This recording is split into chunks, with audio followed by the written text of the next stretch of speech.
All right, here we go. It's time to work on the air compressor. So if you follow me on Instagram, you'll notice I got the compressor here. It was much to do about nothing. I mean, once I got the pallet jack, I was able to just throw it on the jack and get the thing, roll the thing right up onto a trailer that I rented from Home Depot, and everything worked out great.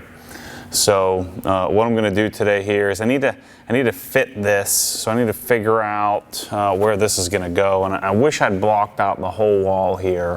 What I'll show you here, there's a section that's been blocked out. I'm going to torque the filters with a stainless steel pipe, so I'm going to Teflon tape this, torque the filters, get this thing set up so that I can figure out where the bracket goes, because I need to, these need to butt up pretty close to where the knife switch is. I did this a little bit backwards. I think it's gonna work out, but I'm doing this a little differently than what you would normally do. You'd normally just mount this above the compressor. I don't want to do that. I want to see it. I want it to be a little closer to eye level, and I don't know why. I just have a vision for what it's going to look like, and I'm going to have the filter, the regulator underneath this, with the hose hanging on the wall. So we're going to work through retrofit setting this up. I think what I'm going to do is mount this first. And then I'll mount the tank on hockey pucks to the ground here. So I'm going to bolt that using some concrete anchors. So anyway, here we go. Let's get rolling on the compressed air system. I'm not 100% sure on how this needs to be connected, but we're going to figure it out. I should have had Kevin set this part up while he was here. So obviously we're going to have to torque this so that the filters line up. I got a crescent pipe wrench here. What I'll probably do, let me see if this, yeah, I'll probably just tape. This is a nice polished stainless. So what I'll probably do is just grab some tape so that I can torque it down. Let's start with this lower section. Let's tape this one first. So what I should do is just take this.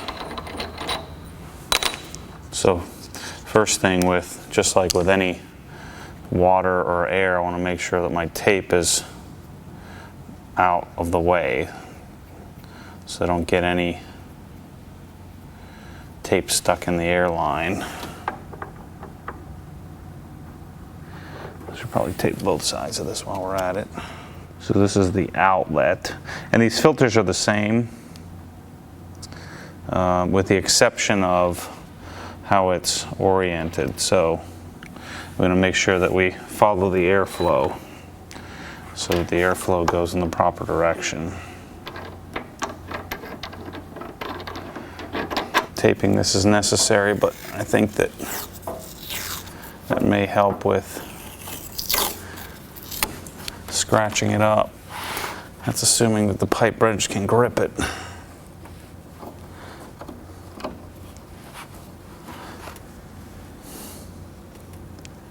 Yeah, that's not going to work.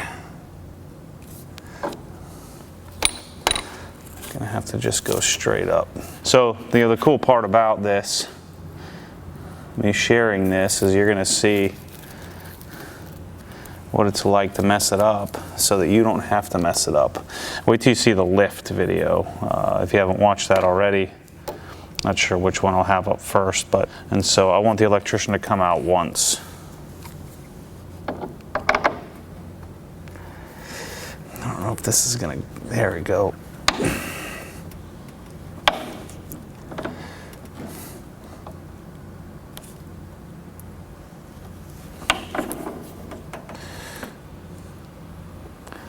It's like we don't have much of a choice but to put some teeth marks in this. Okay, I don't want to damage the threads.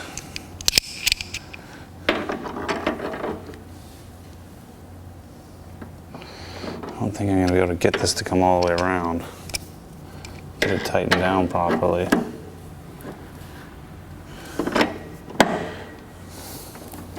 Yeah, it should go.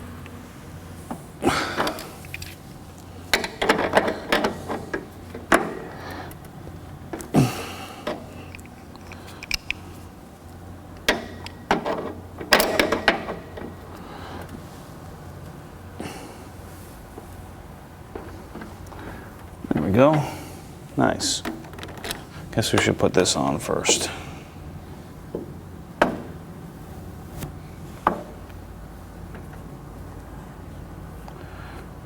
No. Wrong one. Almost screwed that up already. See, the arrow has to go in the right direction. The bottom is the outlet.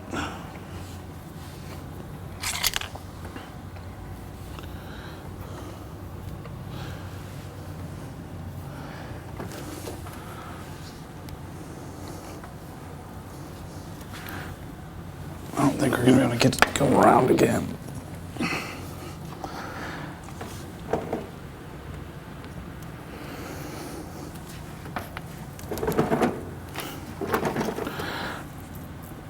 There we go. Kevin didn't specify the torque spec, but I'm assuming that should be good. Okay, let's put this on while we're at it. Because the flex lines are going to point downward, I'm going to have this point down. Or I'm going to bring them in from the bottom. Make sure you put your Teflon tape on clockwise. So this refrigerant dryer, if you haven't watched the video where we disassemble one, take it apart, show you how it works. So it's basically like a little refrigerator, like a little mini fridge that cools the air so that we don't end up with a lot of condensation, and these filters end up filtering out any junk so that we end up with good, clean, dry air for our air tools. Again, largely unnecessary. I think this particular unit will flow, I forget what it's, something like 40, rated flow is 20 CFM. And then our compressor is going to deliver right around that number. It's rated at a higher output, but we'll have plenty of overhead here. This is actually a lot easier than I thought it was going to be. Getting these torqued. So this one's going to have to face out like this. Let's see if I only need one more turn.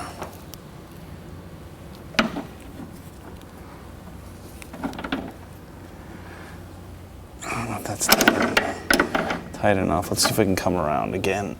I don't know if it's going to let me come all the way around.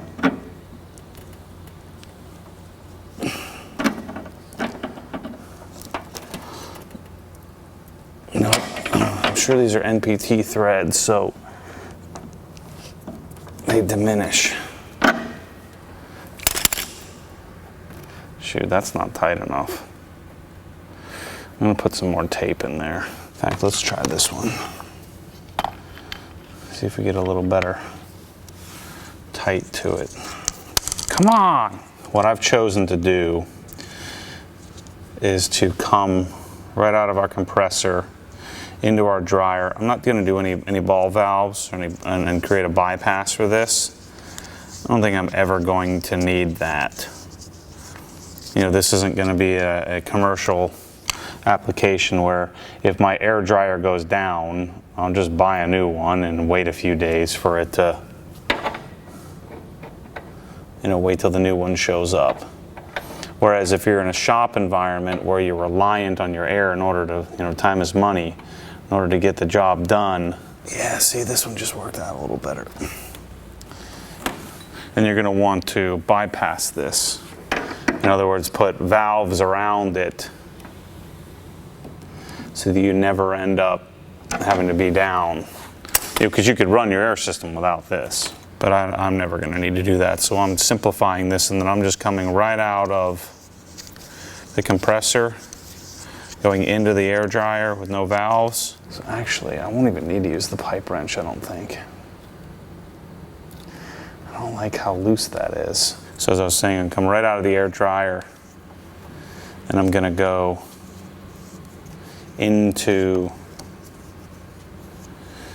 my filter regulator.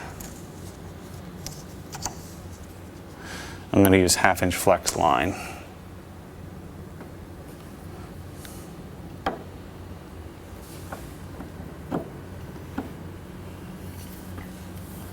Make sure this is correct. Yeah, in. So arrows in, arrows out.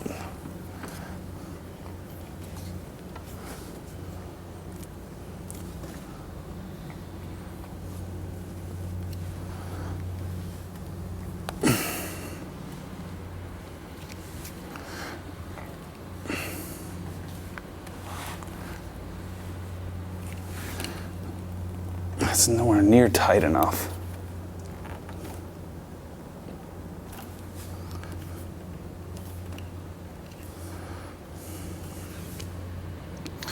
This is what I was afraid of. So this thing needs to come all the way around again.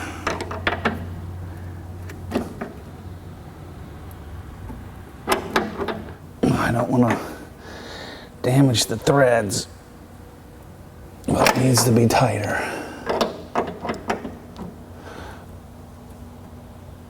There we go. Okay. Let's tape the crap out of this thing.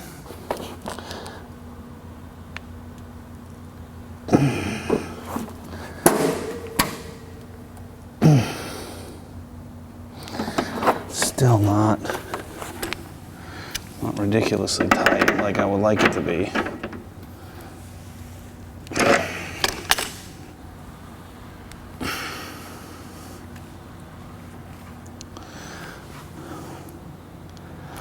That's better. There we go. Nice and tight. That looks great. That's what we thought. That's what we got. Now I can figure out where to position it in reference to our knife switch so that these filters aren't hitting. I need plenty of clearance to be able to service them. I don't know, I'm toying with the idea of heights.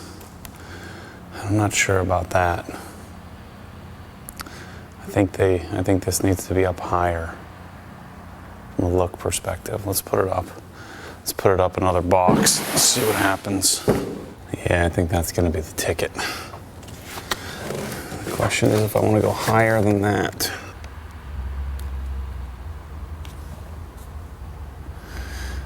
All right, so I think I'm going to come up another couple of inches. So, because I got the bottom of the bracket deal, so I think I'm going to bring this up to the height of here. And I know it's going to sit a little higher in the compressor, but I think I like that better. Which means that the flex line that I just ordered from Prevost isn't going to work. So now this needs to go all the way over. So now that's the left side. So now we have some backing in here. So I have some, even though this wall, I will never do metal studs on a wall like this again. Some backing in here so I can just go directly into this with lags. I bought all stainless connections. I don't know why, but I figure why not. So I've got 5/16 by 2.5. No, these are 2-inch. So 5/16 stainless steel lags. And I'm going to blow into the wall. This is where an assistant would come in handy.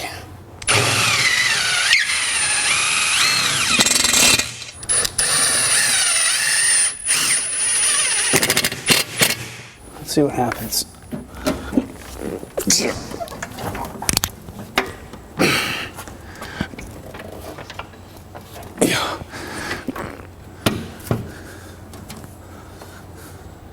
Guess we're up there.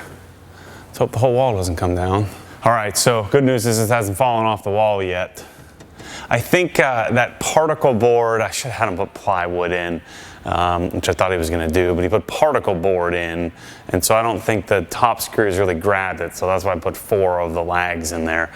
In worst case scenario, I'll put toggles in there so it grabs the back of it. But we have the dryer in. I'm not gonna mount the compressor yet, so I have hockey pucks, and I decided I was gonna circle out or drill out a circle and put the hockey puck directly on. I think I'm gonna go hockey puck about right on top of the Swiss tracks. I think that'll be fine, and just blow it right through and cinch it down. But I don't want to lock the pump in yet because we'll be running the lines up behind it. So the filter regulator will go here, either here or here. I'd like to put it here. We have some blocking here to mount it to, and then we're going to run the line out that way. And so when I run the line out that way, I'm going to tee it off and put a wall manifold right here, so that way I can put a hose, put a hose somewhere around here, so that I have the ability to, kind of blow off the machine. But the more I think about it, I think I'm just going to go filter regulator and right up. So I don't even think I'm going to mess with the wall manifold here, because I'll be able to pull. I'm going to have a 50-foot line right here, and I'll be able to pull, almost all the way over. I'm also going to have another 50-foot line over there. So I guess the next step is I'm waiting for all my Prevost stuff to come. I've got to talk to them about a couple of things that I don't need now. The flex lines I won't need because they're too expensive. So I'm going to have to get some 1/2-inch lines to run a little bit longer. The other thing with the lift, I just talked to Phil, talked to my buddy Phil about who did all the electrical for all the lighting. He's going to come out. We're going to get the compressor wired up, and then we're going to get the lift set up. We're probably going to do a 30 amp, do some overhead so that it gets enough current when that initial rush of current comes for it to lift it. So anyway, I'm going to keep working on this stuff and keep you up to date.